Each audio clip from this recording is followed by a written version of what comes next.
everybody. It's Allie, and welcome to our Y&R Chat for Sunday, November 2nd, 2025. I have been waiting for this day for 6 years.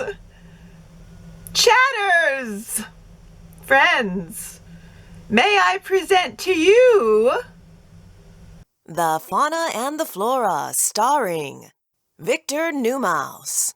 My name is Victor Miller. You may call me Victor. Grace Adams. But why? Why would you want everyone to think you're dead? Jack Rabbit Abbott. Victor Newmouse was a leech. Someday, Chenoweth City will thank me for getting rid of him. Mickey Newmouse. The best part of me was being Mrs. Victor Newmouse. Without him, I don't know who I am. Cathra Chancellor. I know exactly who you are. You are Nicole Reed Fester Maincraft Newmouse, and we are going to get your life back. The Fauna and the Flora. Stay close. I have a feeling it's going to be a very photogenic evening. Audiobook, EBOOK, and paperback available everywhere books are sold. With collector's editions and digital extras at restlessforest.com. Go ahead, back it up, listen twice, I'll wait. Yay!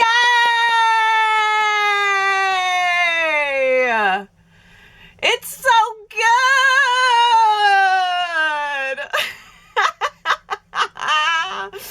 And that is not even a fraction of how good it gets.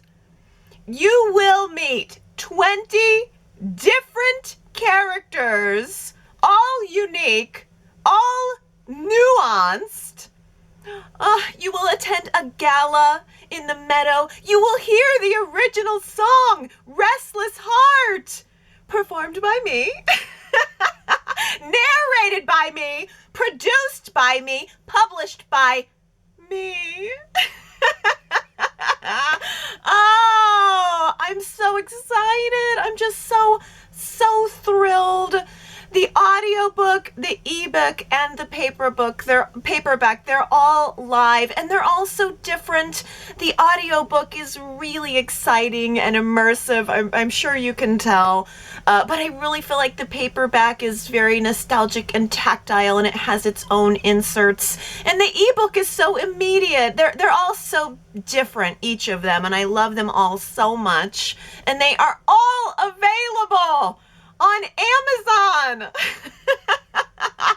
but also Audible, Apple, Kindle, everywhere books are sold. But I will say, if you do go through Amazon Audible, that especially helps me because that's where most people discover their books these days. So buying through Amazon, leaving an early review through Amazon, those are the things that will really help me, because that will signal to new readers and to listeners too, and to drama lovers everywhere, that soap operas are an art form and they deserve to be respected. The Fauna and the Flora is a descendant of daytime drama, and I think our genre should be appreciated and celebrated and renewed through fresh ideas and fresh perspectives, and that is what the Fauna and the Flora really is. It is also going to be a fascinating new topic for us to discuss. I have to tell you, this story is so layered. It is so deep. We could spend years pulling it apart. I mean, it took me 6 years of layering and writing to get it just right. I could easily talk about it for another 6 years. And truly, truly, that is the biggest reward for me. There is nothing I look forward to more than to be having my story discussed, you know, in the same way that we discuss Y&R every week, week after week, month after month, year after year, good Lord, decade after decade. So that would be a huge honor for me. And so I would like to invite you, not just to get the book, but to discuss the story with me. I really want to do an F&F chat.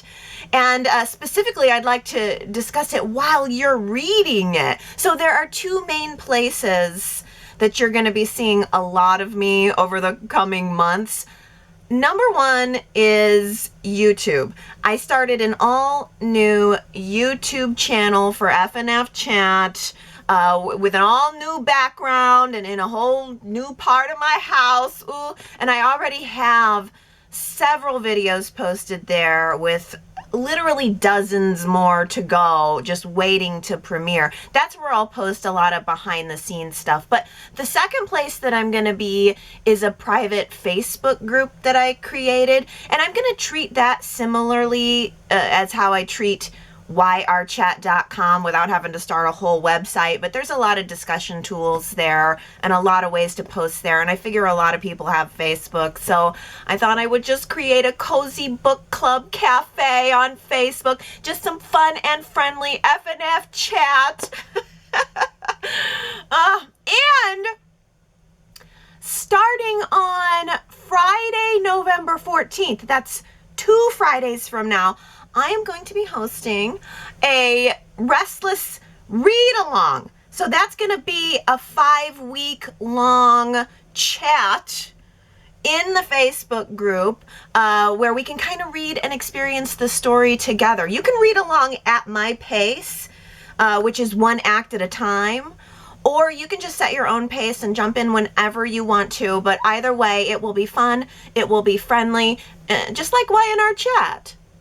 And Y&R Chat is coming up shortly, but if you will just indulge me for a few more minutes, this is 6 years in the making, and I'm very excited about it because I am going to start listening to the audiobook tonight.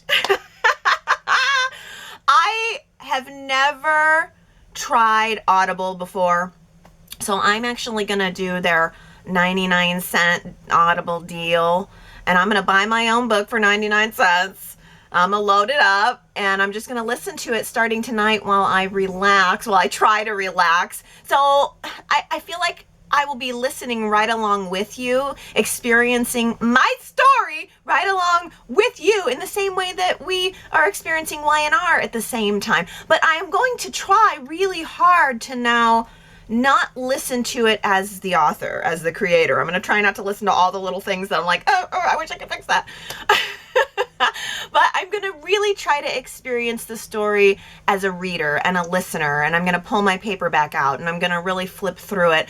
And I think I'm able to do that now because it's been a month since I've read it or heard it, and so I'm kind of taking a step back, and I'm going to try to be someone who's just experiencing it for the first time as much as I can. So YouTube and Facebook, those are definitely the places where I'm going to be posting about this journey. And I'm going to be posting my thoughts about the story too. All of the links to all of this stuff it's in the description for sure. And you can find me if you want to find me. My username everywhere will be at Restless Forest Books, YouTube, Facebook, all the places. That's what I'll use. Instagram, blah, blah, blah. All the blues. But there's also restlessforest.com, which I recently redesigned. I've got all of my social links at restlessforest.com. I also have the digital extras and the signed editions there. I want to tell you, my signed editions come with this really cool bookmark, which you can see up here in the video this week. It is a printed gala invitation for you, but it is also on the other side a visitor's guide to Chenoa City, leading you through every location that you are going to visit in the book while you're reading the book. It's very cool. It's a very unique way to experience the story. But I also have a lot of digital extras that can be downloaded there, including, hold on to your hat, get ready for this, a 3-hour-long F&F Chat podcast with my husband. I'll pause while you let that sink in. Mr. Alley's Y&R Chat loves this story, loves talking in depth about this story, and all of the behind the scenes drama too. I needed somebody to talk about it with. And so that is a very rare and very intimate and very revealing little podcast there. Plus, you guys know how much it ticks me off that I cannot get my soap magazines in physical edition anymore. So I wrote a special issue soap magazine style bonus ebook, but it's also a PDF. It's not a physical copy, but it is inspired by the soap magazines that you get at the grocery store checkout counter that used to be so popular that I used to get a subscription to. But it treats it's in world. It treats it as the fauna and the flora as if it is the soap opera, and the bonus book is talking about the story. So it's really cool. But also the original song, Restless Heart. You heard a preview of it in the trailer, but there's no vocal on that version. I wrote and performed an original song for the audiobook, and it's in the audiobook, but the song itself is still woven into the story if you're reading the ebook or the paperback. I have been keeping that under wraps. I did not tell you about that part because I didn't want to spoil it. Because when you hear it, when you experience it, however you experience it, you will cry. My goal for all of this is to write book 2. I want to write the second book. It's already outlined. I already started writing it. I really want to do it all again. I'd love to have it out next year at this time. Whether or not I can pull that off, I don't know. But what I do know is that your support will help me try. This is not replacing Y&R Chat. This is in addition to Y&R Chat fully. Y&R is my love for 30 years now. And Y&R Chat has become my strange legacy after nearly 20 years of doing it. And I really want now to have a new love and a new legacy and something that my daughter can be proud of me for. And so I want to thank you guys for letting me talk through this. Thank you so much for helping me make this happen. All of this is a dream come true. Best Halloween costume of the year. Claire and Holden in their birthday suits. Hands down, naked is the best Halloween costume. OMG. Okay, now I am a fan of Claire and Kyle, and I have secretly been hoping that the 3 little pigs would get back together. But now, I have seen the big bad wolf, and there is no going back to Grandma's house. Oh my goodness. Oh, I felt it. I felt it. But okay, I think it's time that we just take a moment to softly acknowledge 2 things. Number 1, Harrison is in love with Claire. Right? I mean, she is clearly his first crush. He is secretly dreaming about stealing her away from his father someday, and this is a soap, so it's fully plausible. But number 2, can we please all acknowledge that Kyle is using Harrison to get her back. I mean, you're going to tell me that he went ahead and let Harrison put together a 3-person Halloween costume when they have been broken up for a month? And Claire's not even in town? No, I am not buying it. No, he let Harrison get his little hopes up and tried to lure her back to Genoa City to make her feel bad when she wasn't there to be part of their little trio. Well, she showed him, damn it. She got drunk. And boy, drunk Claire is a lot of fun. I mean, it was like night and day. Jekyll and Hyde. Totally different person. She got drunk. She started dancing. And then boom, she locked eyes with Holden in his Halloween black muscle tee tank. And I melted.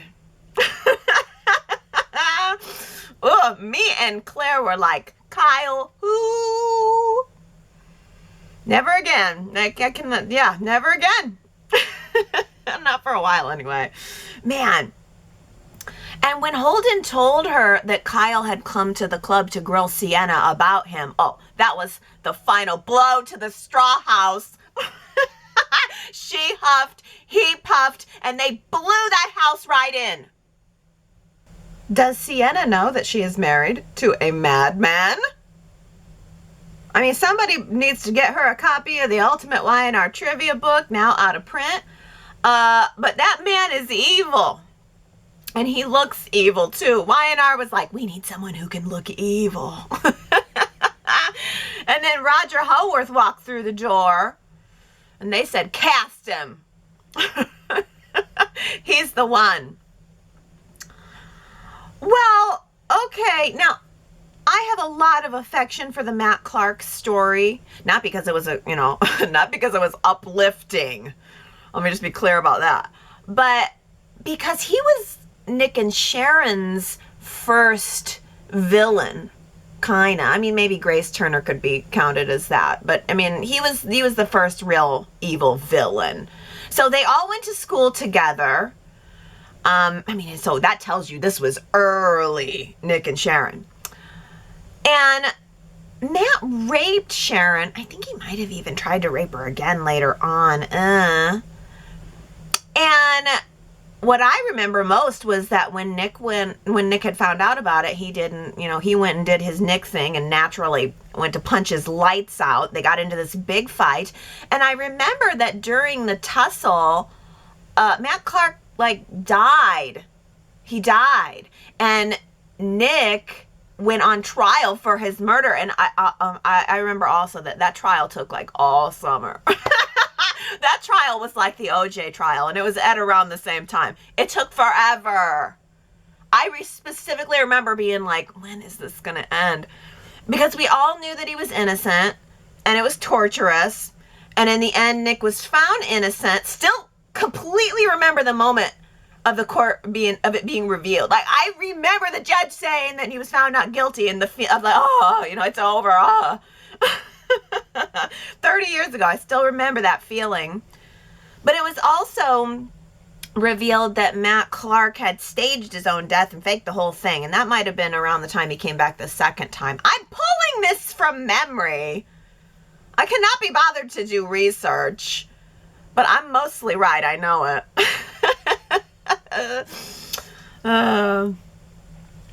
But the one thing about this that I don't love, that makes me a little wary, not gonna lie, is that Sharon just got done facing one of her rapists.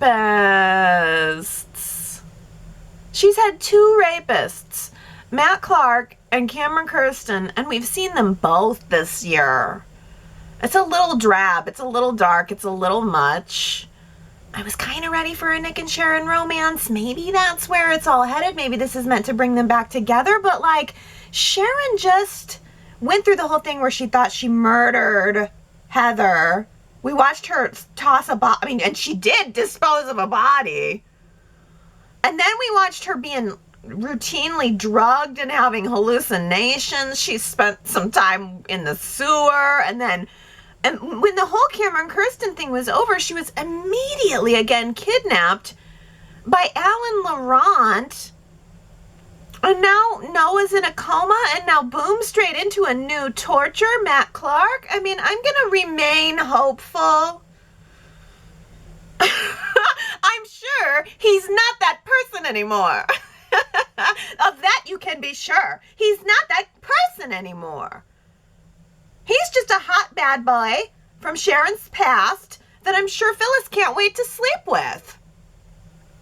I cannot believe that Phyllis would side with Victor and stab Jack in the back hard. And for what? I mean, it doesn't make any sense. This can't be the whole story. Phyllis hates Victor. She's been repeating for months how much she wants to take him down. And so now to sell Kane's AI to Victor in exchange for control of Jabot? I mean, what is her motive here? Why would she do that? When she was talking to Kane, she made some vague reference about how years ago Jack and Diane booted her out of Jabot. But that was years ago, and I do think I remember it, and she wasn't even there for very long. Like, she was there for a month, and then, yeah, she got booted. But it was nothing. It was a blip. It was never mentioned again. Phyllis has never been strongly connected to Jabot. I don't get it. I mean, why would she not barter instead for Abbott Communications?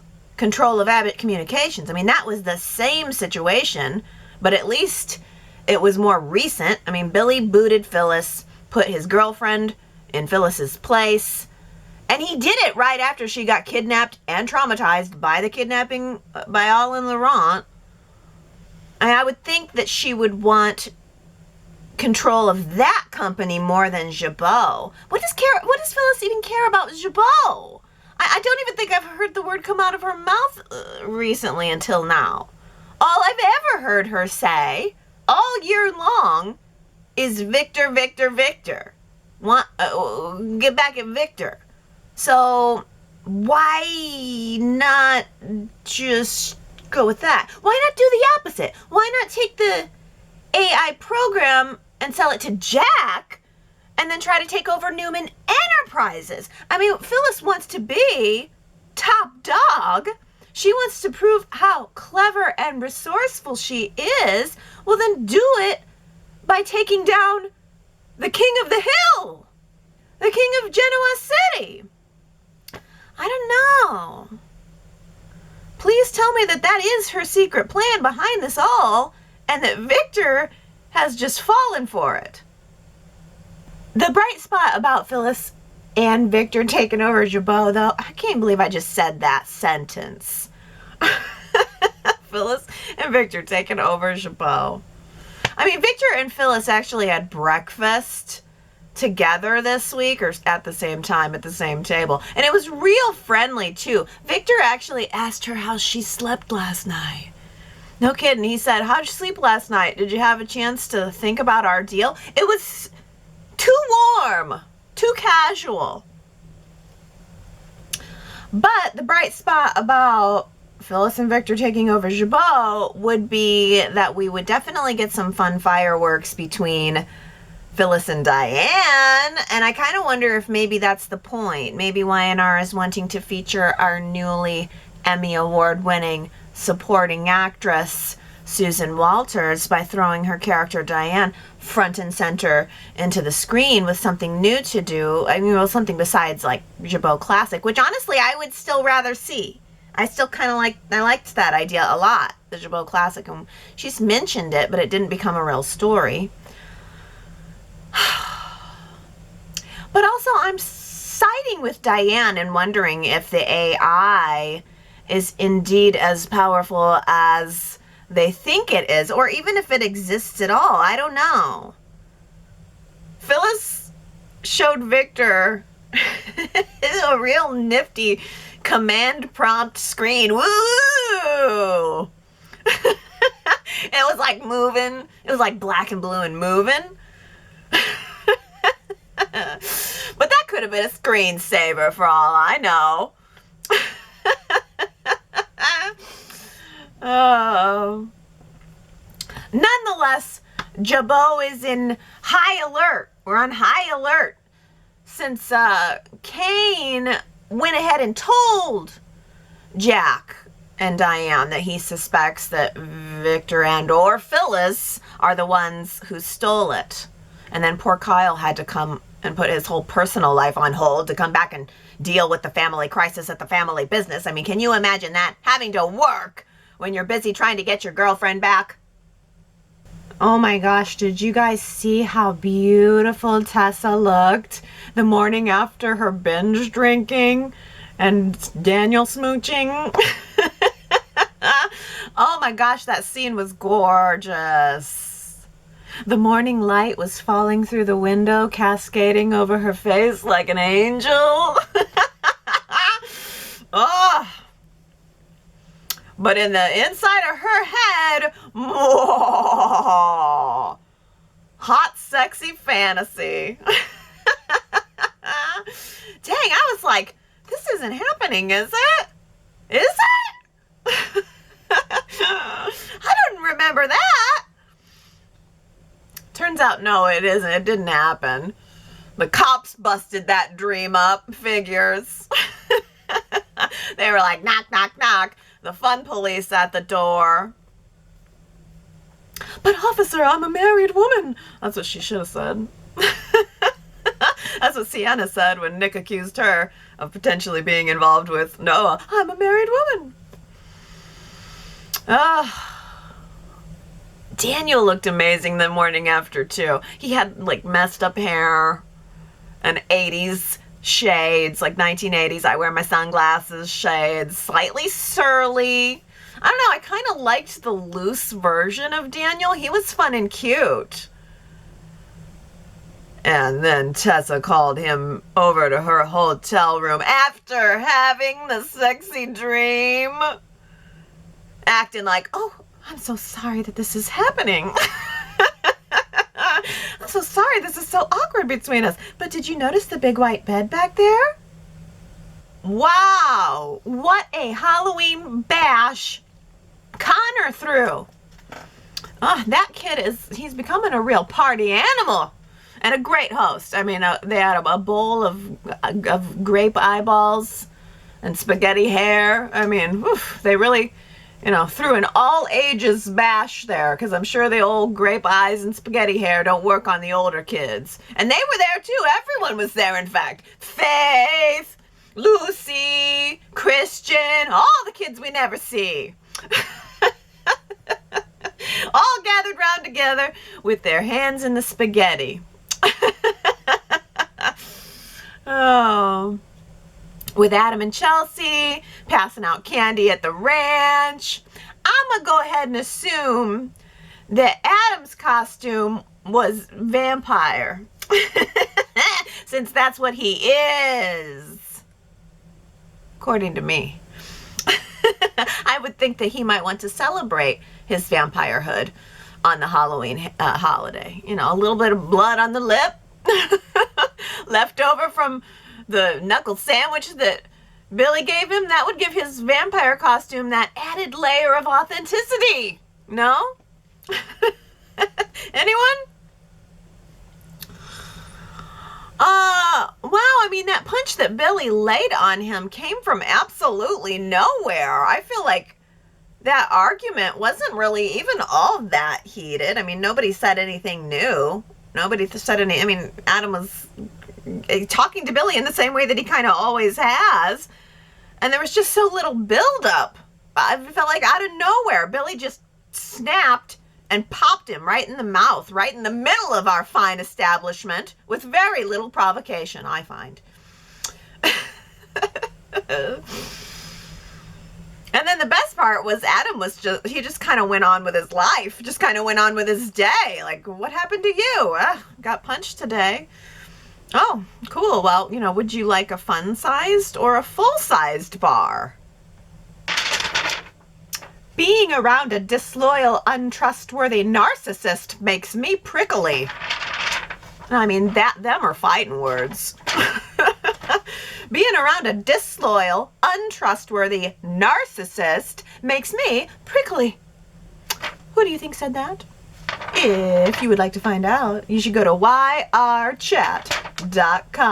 Well, let's read some comments, starting with Connie, who says Billy and Adam boxing it out at the AC, followed by Victor and Jack sparring at the ranch. Oh, how many rounds till we declare a winner?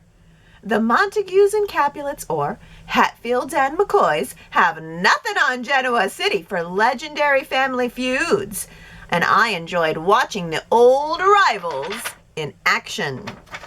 Yes, Connie, great comment. I mean, I didn't even think about how generational that was, right? I mean, it was Victor and Jack, and then Adam, Victor's son, and Billy, Jack's brother, at the same time. Yeah, I didn't even make that connection, but it's so good.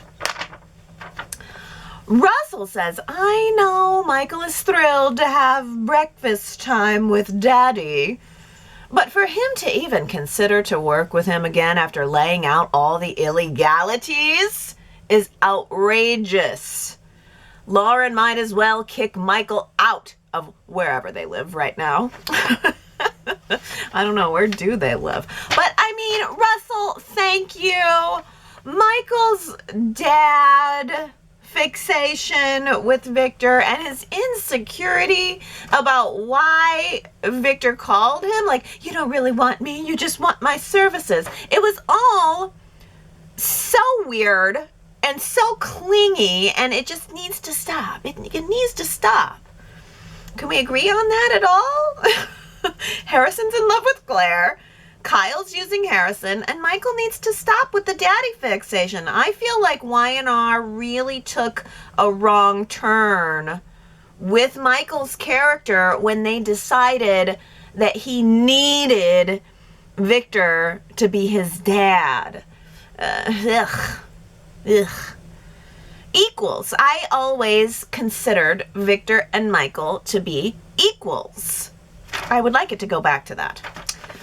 Gary says Harrison dumped up nothing but what we used to refer to as penny candy before my time in a rich neighborhood. A lot of stuff that was dumped out of that bag, they made the rounds, but disappointing. Gary, I noticed the same thing. First of all, Kyle had the bag on the table, and it was a lot of, not a branded candy bar among it all, which you understand why. We, of course, all understand why it's all unbranded. It looked like there were some unbranded Reese's Pieces, or not Reese's Pieces, Reese's Cups, like the minis in there, but not, Reese's brand. But then, you're right, the second bag that we saw was when it was all laid out on the coffee table, which was a beautiful visual shot, as was the front door. But yeah, it was all suckers and hard candies. Ne'er a chocolate bar among them. When Kyle was dumping out his bag, I was immediately like, really? Like, it's not even full-size bars? I would assume that you go to the mansion, you would expect something like a full-size chocolate bar and not a lollipop. Cheap. Ooh, Dolores says, well, Claire and Holden are finally knocking boots. Surprise, surprise. Initiated by Claire. She has been, in my opinion, hot for Holden for quite some time, and a few shots of alcohol, a slow dance music set the mood for, as Marvin Gaye sang, a truly sexy song. Let's get it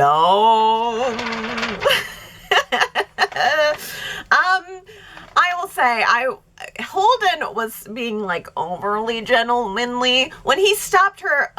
He stopped her when they were kissing at the club, and he was like, "Are you sure?" And then like right before they did get it on, he was like, "Are you sure?" And I was like, "Just do it. Please stop being so polite right now. She's clearly." Well, I guess she was drinking, so maybe that was Y&R just trying to be like, extra, making sure Holden wasn't appearing that he was taking advantage of her.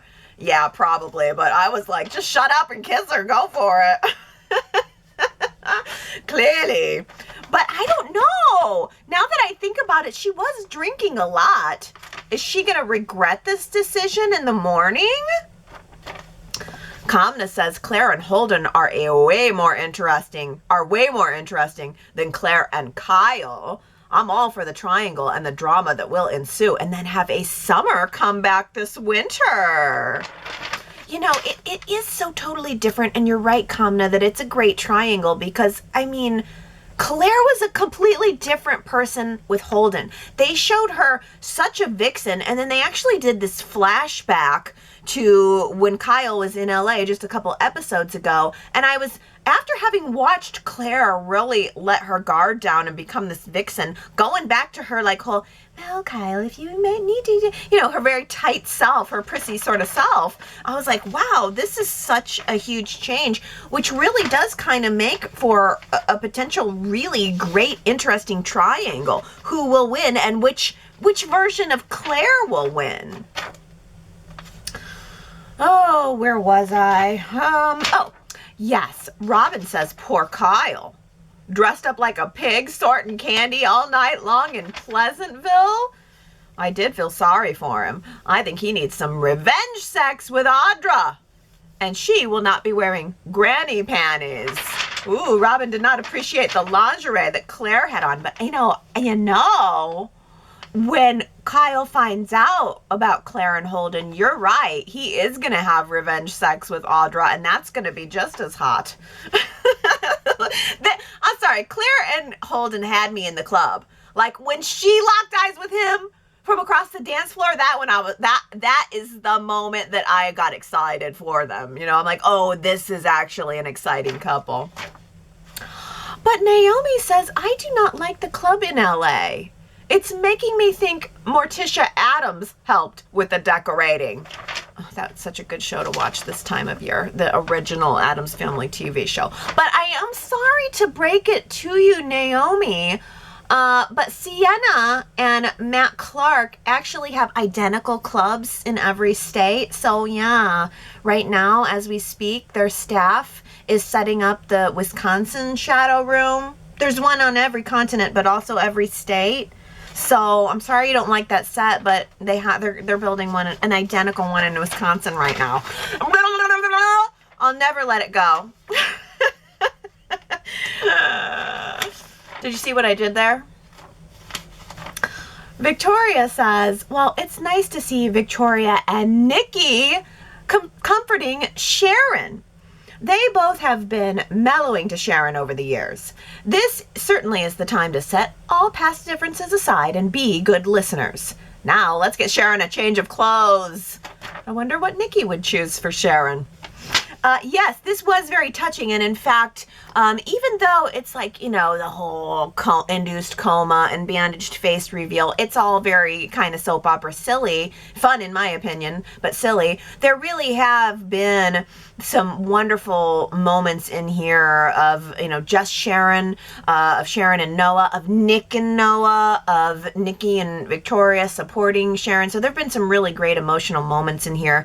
The hug that they all shared. Nikki hugging Sharon, it's funny because, they've been enemies for so long, and yet that hug felt totally genuine. It felt totally natural. Victoria, on the other hand, always seems a little stiff. Even when she's trying to be warm, she's a little cold. But yeah, that was a wonderful moment between the ladies.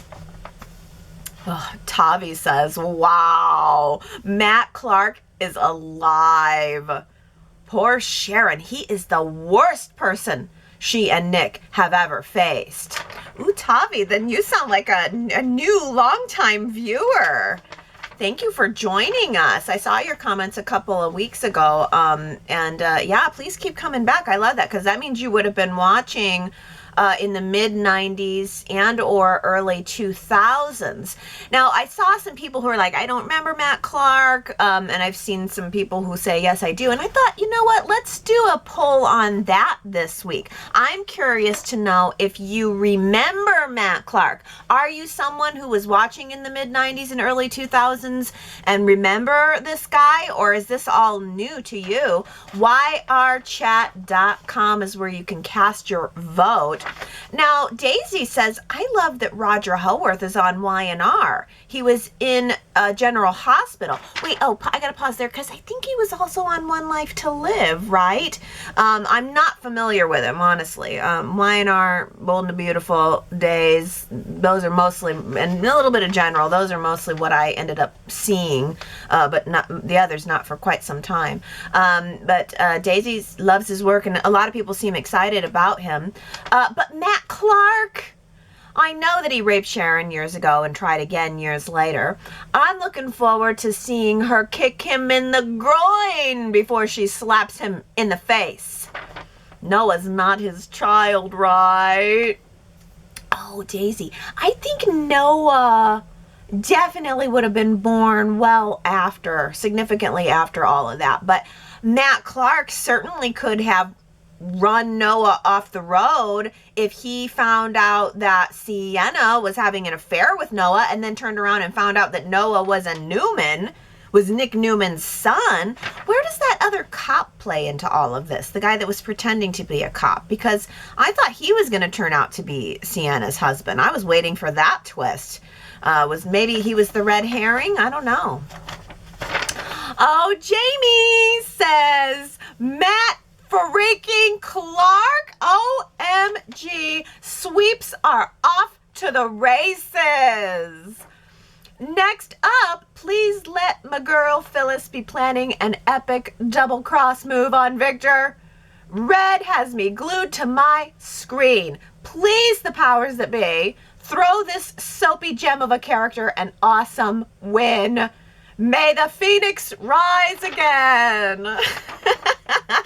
Jamie, I love your Phyllis love. I need to hear it more often because sometimes I feel so alone because I am with you. I love the red. This move for her is very weird, though. She has got to be having an ace up her sleeve, right? She would not partner with Victor on purpose.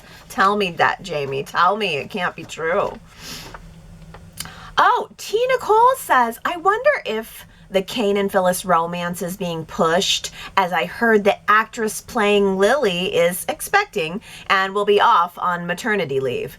Once Lily's back, then the Kane and Lily romance will start back up.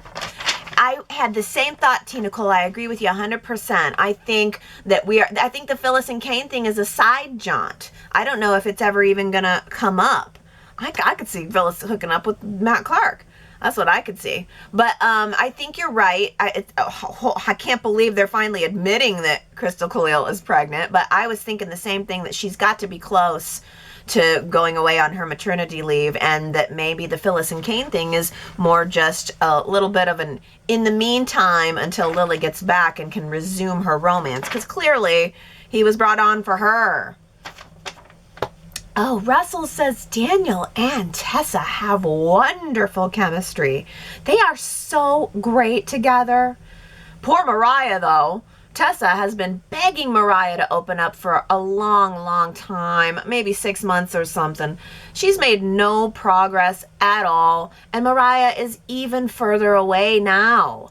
I can't blame her for thinking that she may be beating a dead horse and that she may be ready to move on, especially when she has a great guy waiting for an opening. And Tina Cole says, hungover Daniel in his sunglasses took me back for a brief moment to the teenage Daniel. It was almost the same feeling as seeing Kyle in jeans. Yeah. And Gary says, risky business Daniel dude is too cool for school. People seeming to love Tessa and Daniel, and And yeah, it was kind of fun seeing him let his hair down in that way. Sharon W. says, I forgot to mention how funny it was to see Daniel put his face in his hands and held them there while both Danny and Phyllis continued to grill him as any concerned parents would. Yes, yes. That was so classic. I really enjoyed the Danny and Phyllis trying to counsel their son scene. But you know what? Last week I asked you guys if you felt that the Danny and Christine bachelorette party was too much fun or too much fluff. And this vote was way too close. 58% had fun. 42% think it's too much fluff.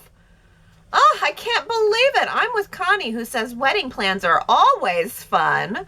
This party was a good movie trailer, and I have my popcorn ready for the feature film. I love that. But Marianne V makes a point. The parties were okay. Lots of going on. And of course, Phyllis had to interfere and do her thing. But I'll be happy when they finally get married. Okay, a little, maybe they're stretching it out a little bit too much for you. Well, let's end here on our new feature. Not sure how long I'm going to keep this, be able to come up with good questions. If anybody has any, let me know. Here's a Y&R Chat fill in the blank for the week. The real villain is, see, I thought that would be good for Halloween week. The real villain is, well, let's just quickly read some answers. Ian.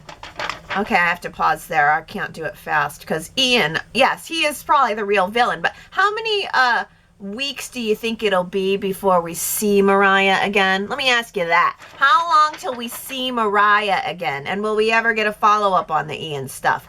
My prediction is we won't see Mariah again for another couple weeks. And no, we're not going to get any follow-up on the Ian Ward. I think Ian Ward's gone. If we saw him again in the coming weeks, I would be shocked. But I love a shock.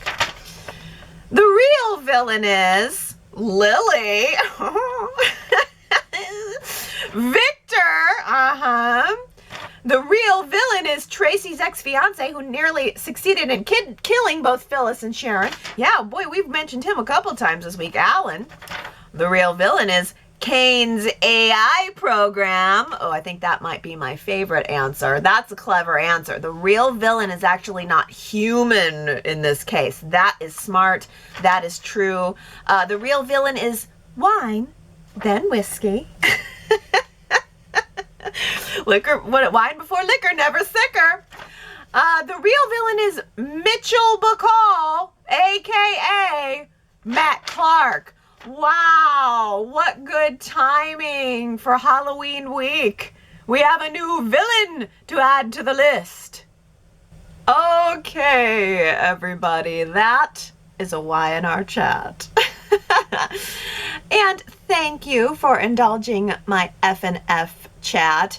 It's just been so long and so much hard work that, you know, after 17 years of Y&R chatting, I just felt like I want to take a moment to really just indulge this because it is so important to me and it's just so darn good. And if you want to know exactly how good it is, you can just go to restlessforest.com. Every single link is there. Pick up the audiobook, pick up the book or ebook, however you want to experience it. Do it today.